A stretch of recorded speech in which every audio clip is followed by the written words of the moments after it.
You think you're not like everyone else, don't you? Boredom? You say. That's for people with no ambition. But let me guess. Despite everything you claim, you're bored right now. Maybe you're even bored watching this. Why is that? Stay with me, and by the end of this, I'll show you. Boredom is the ultimate test, not of your environment, but of your character. If you master boredom, you master progress. Most can't. But then, most aren't you. Or so you believe. Everyone claims to be unique. That's the first illusion. In my school, the brightest minds compete, plotting for the top. Yet watch them closely, all their actions are predictable. Patterns, habits, excuses, masking their fear of confronting the void that boredom brings. Ask yourself, are you creative with your time, or just busy? Does your day feel full but your mind feel empty? That's not uniqueness. That's fear painted as productivity. Right now, pause. Think back. When was the last time you did something truly unpredictable? Not reckless unpredictable. Did you start that project you keep dreaming of? Did you challenge your limits, risk embarrassment, or failure? Or did you opt for another hour of scrolling, justifying it as research? To most, boredom is a sign that something is wrong with the world. They blame slow teachers, dull assignments, pointless meetings. But boredom is not what surrounds you. It's a signal from within. For me, boredom was the default. Classes were easy, classmates predictable, teachers easily manipulated. But then I realized, boredom is a rare gift. It tells you exactly when your life is on autopilot. Later, I'll share the exercise I used to turn boredom into advantage, one that most will never dare attempt. Maybe you're tempted to click away, thinking you've heard it all before. Comfortable, aren't you? That's the point. Attention spans are short. But if you really are who you think you are, you'll stick around. Prove you're not average. Stay until the end. Boredom is rarely spoken about honestly. It's an insult to the ego. Because to admit you're bored is to admit your current self isn't enough to create engagement from the world. It suggests a lack of creativity, drive, or courage. Most choose denial. They convince themselves that it's the world's fault, the system's fault. Distraction is not a cure. It's anesthesia. Once my class organized a festival. Everyone rushed, buzzed with excitement, piling on jobs, arguing over tasks. I remained silent, observing. Within a day, chaos and frustration overtook the excitement because the thrill ended, replaced by routine. Their solution? Blame each other, then escape to their phones. How familiar does that feel? Here's what they miss. True engagement begins where comfort ends. Most avoid discomfort, fearing they'll fail or look foolish. The truly unique step into it. Whenever I sense boredom now, I force myself to do what I've never done before. Even if it's uncomfortable, even if it might end in failure. Ask yourself, what comfort are you clinging to?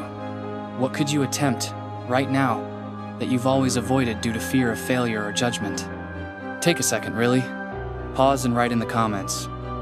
What have you always wanted to do, but boredom kept you passive, and comfort kept you paralyzed? If you won't type it here, will you ever say it out loud? Scientists call boredom a search for neural stimulation. The brain craves novelty, challenge, risk. If you feed it predictability, it shuts down. You get restless, irritable, tired, without physical cause. Why do you think top athletes and innovators constantly break routines? Because they know the quickest path to decay is doing what feels safe every day. Each time someone dares to do what's risky, you'll see energy surge back into their life. That's not luck, that's biology. Ready for something practical? Here's my 5-step process. Next time you're bored, don't distract, observe. Pinpoint when it begins. Ask, is it the task or my approach? Is there a more creative way to do it? Select something you've avoided, doesn't matter how small. Force yourself to confront it, even for 15 minutes. No exits, no distractions. Write down exactly what happened, what changed, what you felt. Do these steps for a week. If you're honest, you'll discover your boredom signals your mind, outgrowing your environment or your excuses. You still watching? Good. Most would have quit by now, blaming their short attention spans or claiming they've got it all figured out. But here's something they never consider. True boredom isn't just a lack of entertainment. It's a confrontation with the self, unfiltered, unavoidable. When there's nowhere left to run, when your usual distractions lose their shine, you come face to face with who you really are.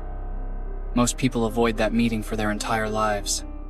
They fill every silence, every pause, with background noise, aimless scrolling, empty conversations, meaningless updates. They convince themselves they're busy, accomplished, important. But strip all that away and ask yourself, when you're left with only your thoughts, do you feel empowered or exposed? In my world, the difference between those who rise and those who stagnate comes down to a single skill: Ayanokoji Kiyotaka. the ability to endure boredom long enough to extract meaning from it. The mediocre will always choose quick relief, settling for comfortable mediocrity. The exceptional use boredom as a forge, working quietly, studying patterns, designing moves that nobody else even sees. That's why, when the decisive moment arrives, I'm never surprised, and they're always unprepared. So next time boredom creeps in, realize you're standing at the starting line of your next evolution. Most will walk away.